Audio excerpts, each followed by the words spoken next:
Budget ಅಂತೂ ನಾವು ಎಲ್ಲರಿಗೂ ತೃಪ್ತಿ ಆಗುವಂಗೆ ನಾವು ಬಜೆಟ್ ಮಾಡಿದ್ದೇವೆ ಅಂತ ನನ್ನ ದೊಡ್ಡ ಅನಿಸಿಕೆ.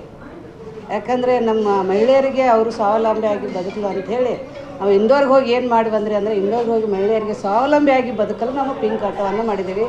ಹಾಗೆ ನಾವು ಬಡ ವಿದ್ಯಾರ್ಥಿನಿಯರು, ಅದು ಕನ್ನಡ ಮಾಧ್ಯಮದವರು ಮತ್ತು ಗೌರ್ಮೆಂಟ್ ಸ್ಕೂಲ್ದಲ್ಲಿ ಓದಿದವರಿಗೆ ಯಾರು ಹೆಚ್ಚು ಅಂಕವನ್ನು ಗಳಿಸುತ್ತಾರೆ ಅವರಿಗೆ 25,000 ರೂಪಾಯಿ ಪ್ರೋತ್ಸಾಹಧನವನ್ನು ನೀಡ್ತಾಯಿದ್ವಿ. ಇಷ್ಟೇ ಅಲ್ಲ, ನಾವು ಅಷ್ಟೇ ಅಲ್ಲ, ನಾವು ಇದ್ರೊಳಗೆ ಸಪ್ತ ಸೂತ್ರಗಳನ್ನು ನಾವು ಮಾಡ್ಕೊಂಡೇವಿ.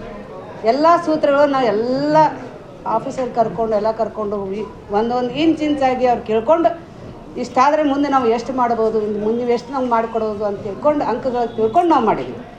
ಅದಕ್ಕೆ ನಂಗೆ ಭಾಳ ಖುಷಿ ಅದು. ಎಲ್ಲರೂ ನಂಗೆ ನಮ್ಮ ಸದಸ್ಯರು, ಆಮೇಲೆ ನಮ್ಮ ಅಧಿಕಾರಿಗಳು ಎಲ್ಲರೂ ಮತ್ತು ಆಯುಕ್ತರು, ಮೇಯರವರು, ಉಪಮೇಯರವರು ಎಲ್ಲರೂ ನಮಗೆ ಭಾಳ ಸಹಕಾರ ಮಾಡಿದ್ದಾರೆ. ಅದಕ್ಕೆ ನನಗೆ ಬಜೆಟ್ ಮಂಡನೆ ತುಂಬ ತೃಪ್ತಿ ಆಗಿದೆ. ಪಿಂಕ್ ಆಟೋ ಏನಿದೆ ಒಂದು ವಾರ್ಡಿಗೆ ಒಂದು ಕೊಡ್ತೀವಿ. ಅದು ಮಹಿಳೆಯರು ಚಾಲು ಮಾಡ್ತಾರೆ.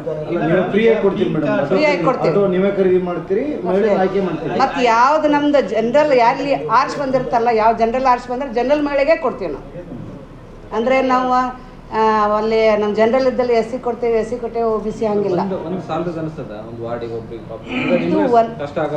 ಇಂದೋರ್ಗೆ ಹೋಗಿ ಬಂದು ಸದ್ಯ ನಾವು ಶುರು ಮಾಡಿದ್ದೀವಿ. ಮುಂದೆ ಇನ್ನೂ ಇದಕ್ಕೆ ಒಳ್ಳೆಯ ಒತ್ತು ಕೊಡ್ತಾರಂತೇಳಿ ನನ್ನೆಲ್ಲ ಹುಬ್ಬಳ್ಳಿ ಧಾರವಾಡ ಅಭಿವೃದ್ಧಿ ಆಗುತ್ತೆ ಅಂತೇಳಿ ನಾವು ಮಾಡ್ತಾಯಿದ್ವಿ. ಆದಷ್ಟು ಎಲ್ಲರೂ ಸಾಕು ಜನರ ನಿರೀಕ್ಷೆ ಇಡಲೇಬೇಕು. ಯಾಕಂದರೆ ಅವರಿದ್ದರೆ ನಾವು ಅದಕ್ಕೆ ಅವ್ರ ನಿರೀಕ್ಷೆನೂ ನಾವು ಸುಳ್ಳು ಮಾಡೋದಿಲ್ಲ.